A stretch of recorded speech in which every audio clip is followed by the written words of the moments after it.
Hello, everyone. Welcome to episode number 222 of Bill Man the Sport Guys podcast. I'm your host, Bill Man the Sports Guy. For the latest weekly news of the NFL, NBA, MLB, NHL, and college sports, this is the podcast to be. All right, so at the time of this recording, we got the biggest news coming out in the world of baseball, and that is Major League Baseball is gonna have an automatic ball strikes challenge system throughout the entire 2026 season. So, what could this mean for the game of baseball? This could mean that umpires can no longer screw up, and also if you're gonna be and if you're a hitter in the 7, 8, 9 hole, you better know what you're doing because if there's a strike call or a ball call that pitchers or a hitter or a catcher doesn't agree with, they're going to challenge the system. This is going to be very interesting for baseball. I can see this will end well because this will hold umpires a lot more accountable. However, a bad part about it is, well, what if technology wise it doesn't work? And also, what if, hear me out, what if both batter, pitcher, and umpire all screw up on the same call? Let's see how this pans out. Always want to let me know your thoughts and opinions. You can always let me know on Twitter at BillmanSports. I know it's called X, but we're going to call it Twitter. Instagram at BillmanSportsGuy, and here on YouTube at BillmanSportsGuy. All right, we're going to go to Major League Baseball again and NHL because the city of Los Angeles this past week has heard two legends that are going to retire. The first one being Anze Kopitar of the Los Angeles Kings. Anze Kopitar, who's basically going to play from 2006 to the upcoming 2025-2026 season, since that's pretty much going to be his last season. So Anze Kopitar,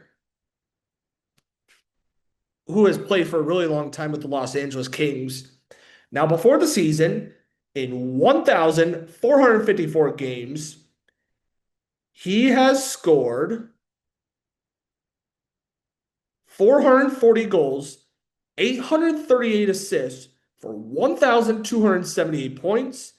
And if we go to career wise in the playoffs, 103 games played, 27 goals, 62 assists for 89 points. Anze Kopitar, one of the best defensive centers, and he's also one of the most solid offensive players to ever play in the NHL and also play with the Los Angeles Kings, and which is also the one thing that rarely happens in sports nowadays, which is stay with one team. And Kopitar spent his entire career throughout the Los Angeles Kings. And I'm telling you, this is going to be insane. Kopitar, in my opinion, easily goes down as one of the greatest Los Angeles Kings ever, with the likes of Marcel Dion, Wayne Gretzky, who cannot forget the great Wayne Gretzky, and some of his teammates too, like Jonathan Quick, Drew Doughty, Justin Williams, dare I say, Dustin Brown, who's been there for a long time. Same with Jeff Carter, who was there during the Stanley Cup days. Is Anze Kopitar a Hall of Famer? Absolutely. Anze Kopitar, two-time Stanley Cup winner. He has won three Lady Byng trophies, and he's also won the Mark Messier Leadership Award back in the 2021-22 season. So in my opinion, Kopitar, easily top five greatest Los Angeles Kings player of all time, easily a Hall of Famer. Congratulations on a marvelous career in Anze Kopitar. And let's see if the Los Angeles Kings can actually get past the first round, assuming they have to verse the Edmonton Oilers again. But we're going to wait and find out.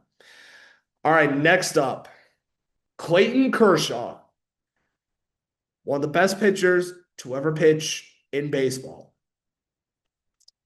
Clayton Kershaw, who's played for the Los Angeles Dodgers for 18 years, from 2008 to 2025. That is insane. Clayton Kershaw, right at the time of this recording, is 10-2 with a 3.55 ERA. He is 222, 96, and with a 2.54 ERA. Now, Ward, he's at a 1.3, career 80.5. Kershaw, three-time Cy Young Award, an MVP, Triple Crown Award, and mind you, two-time World Series champion. So he's 1,000% going into the Hall of Famer without a question. He could have been a three-time World Series champion had the Houston Astros not committed a crime by banging trash cans, stealing the World Series away from them, and possibly the Yankees. This could also be a what if. What if the Dodgers and the Yankees did verse each other in the 2017 World Series? Would the Dodgers have still been pulled out, or could Aaron Judge have already had a World Series ring by then? Who knows? Clayton Kershaw throughout his career,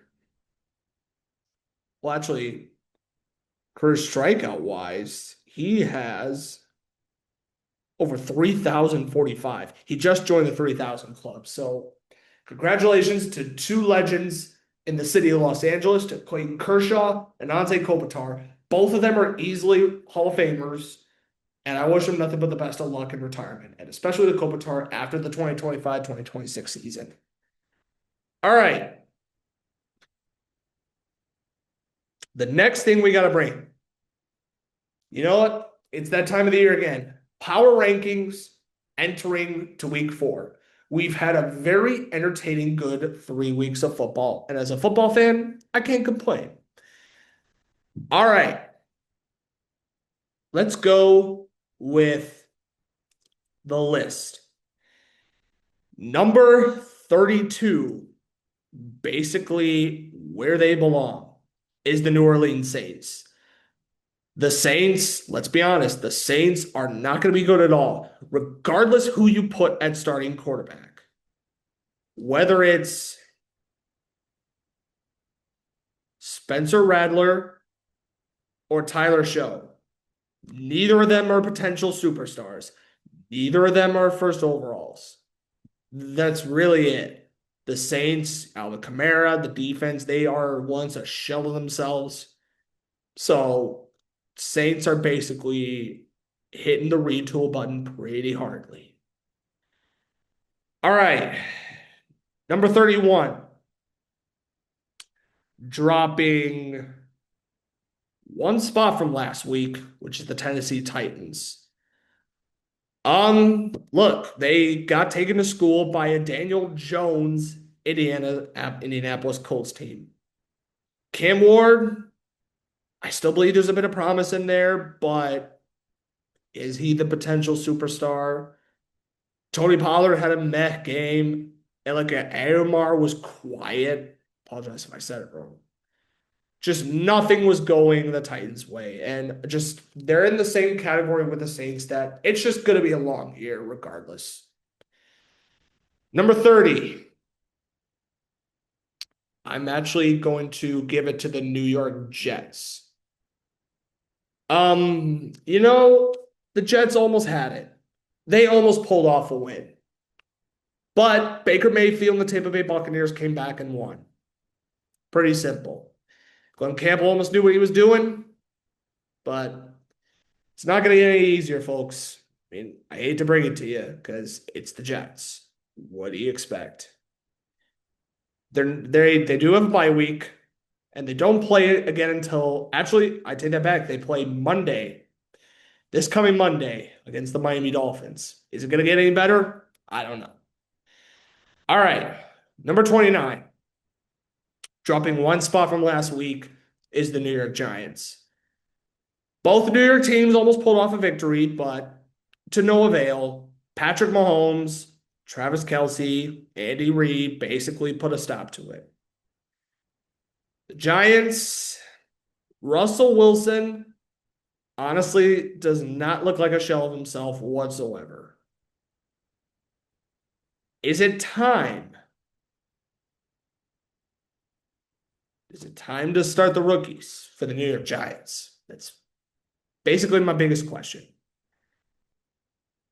Giants got the Chargers next. That's not going to be easy. And I don't know what else to tell you. All right. Number 28.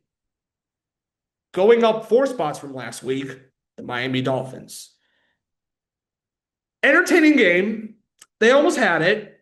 They almost beat the Buffalo Bills, but just sloppy football from the Dolphins. There's just nothing about them that impresses me. And I honestly wouldn't be shocked if Josh McDaniels is one of the first head coaches to get fired during the season. That's my hot take right there. Number 27, dropping, let's see, 16, 11 spots from last week. The Houston Texans. This may be harsh, but the Texans looked awful against the Jaguars. CJ Stroud, game that just costed him a victory against the Jacksonville Jaguars. Offensive line stinks. Half of the receivers, running backs on the Texans have disappeared. You know, it's bad enough that, call me crazy, but the Texans, they may be drafting another quarterback prospect at this point. All right. Number 26. Going up 6 spots, Cleveland Browns. Not good offensively, but they may actually have something defensively. They made the Green Bay Packers score only 10 points. They gave Jordan Love a tough time. They even intercepted a football from Jordan Love. Cleveland, yeah, maybe a long year, but defensively, they got something going. So I'll give them credit where credit is due. Number 25, going up 1 spot, the Carolina Panthers. Hey, I'll give you guys a round of applause. They dominated against the red-hot Atlanta Falcons teams. Bryce Young, he really made the Falcons play big time. Both teams end up 1-2. Bryce Young went 16 for 24, threw for 121 yards, no touchdowns, no interceptions. Chuba Hubbard looked really good. Let's see if the Panthers can keep the good times rolling. Number 24, New England Patriots. That was just an ugly loss against the Pittsburgh Steelers. Just sloppy game overall. They fell down early, tried to come back, but then they didn't. So that's how I describe the Patriots. I got the Las Vegas Raiders at number 23. To me, the Raiders are just mediocre. Geno Smith, since week 1, hasn't looked great. Something needs to spark up against the Raiders. And, you know, they got the Chicago Bears coming up this Sunday, who also just got their first win of the season. So can they stop the momentum? Who knows? I have the Dallas Cowboys at number 22. I'm just not impressed with the Cowboys. And they absolutely stinked up the joint against the Chicago Bears. Offensively, they may have some potential in the postseason, but defensively, see ya. The defense is just garbage. No Super Bowl for the Dallas Cowboys anytime soon. You heard it here first. I have the Chicago Bears climbing up to number 21. After getting their butts spanked by the Detroit Lions, the Bears desperately needed this win. Caleb Williams looked perfect. Romeo Duzé looked awesome. DeAndre Swift was amazing, fooling the Dallas Cowboys defense. Everything was working good for Ben Johnson and the Chicago Bears. Now that they got the Las Vegas Raiders next, can they go on a hot streak and maybe make some noise in the NFC? Got the Atlanta Falcons at number 20. One bad game. Yeah, you lost to a bad Carolina Panthers team, but we'll see if they're going to rebound. The Atlanta Falcons, next, they verse the Washington Commanders. So this should actually be a very, very entertaining game. Number 19, the Cincinnati Bengals. Joe Burrow's out for the rest of the year. Offensive line looks bad. Defense looks bad. I just don't have any confidence in the Bengals, if I'm being honest. I also have the Jaguars and Steelers coming in at 18 and 17.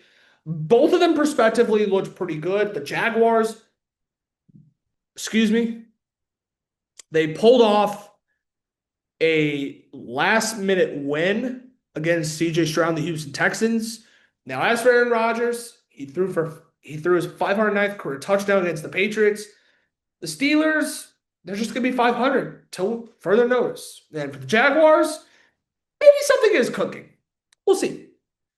I got the Arizona Cardinals at 16. I just don't have any beliefs in them. I have the Denver Broncos at 15, Minnesota Vikings at 14. Both of them, respectively, did pretty well. Well, Denver lost against the Chargers, but Minnesota looked awesome against the Bengals. 13 and 49ers. I mean, this team is just too injury prone. They now lost Nick Bosa, so kiss the postseason goodbye, I guess. But all right, let's just wrap things up here really quick. Number 12, the Indianapolis Colts. Let's see you guys versus a competitive team before we start calling you Super Bowl champions. Pipe down, Colt fans. Pipe down. Number 11, Seattle Seahawks. Just a fine team. I got the Chiefs and Ravens at 10 and 9 respectively. Haven't seen the Chiefs compete against a competitive team just yet, which is why I have them at 10. The Ravens, they just lost. They blew it against the Detroit Lions. Los Angeles Rams at number 8. Perfectly fine. Yeah, they lost, but Matthew Stafford, I believe in him. I think he's going to do well. The Detroit Lions at number 7. Like what's going on with Jared Goff and Dan Campbell. Number 6, got the Washington Commanders. The Commanders are young. I believe in Jane Daniels. I believe in Dan Quinn. I think the Commanders are going to be just fine this season. Number 5, I got the Chargers. Another sleeper team this season. Number 4, the Green Bay Packers. Honestly, you lost to a winless Cleveland Browns team, so that bumps you down the list. Number 2, got the Philadelphia Eagles. It wasn't pretty, but it was sure well worth it. And also at number 2, well, actually the Eagles at 2, because that's what I said. Number 3, the Buccaneers. I take that back, but the Buccaneers, don't sleep on them. Baker Mayfield has been balling his brains out since putting on Tampa Bay Buccaneers uniform. And obviously number 1, because I already flipped 2 and 3, Buffalo Bills. Josh Allen looks amazing. The entire team looks awesome. I think the Bills, they could potentially go deep farther in the playoffs this year, depending on Patrick Mahomes and the Kansas City Chiefs. So that's all for today's episode. Thank you for tuning in to episode number 222 of Bill Man the Sport Guys podcast. I'm your host, Bill Man the Sports Guy. Stay tuned for episode number 223. Peace. Also, latest news for the NFL, NBA, MLB, NHL, and college sports. This is the podcast to be. All right. Have a good night, everybody. Peace.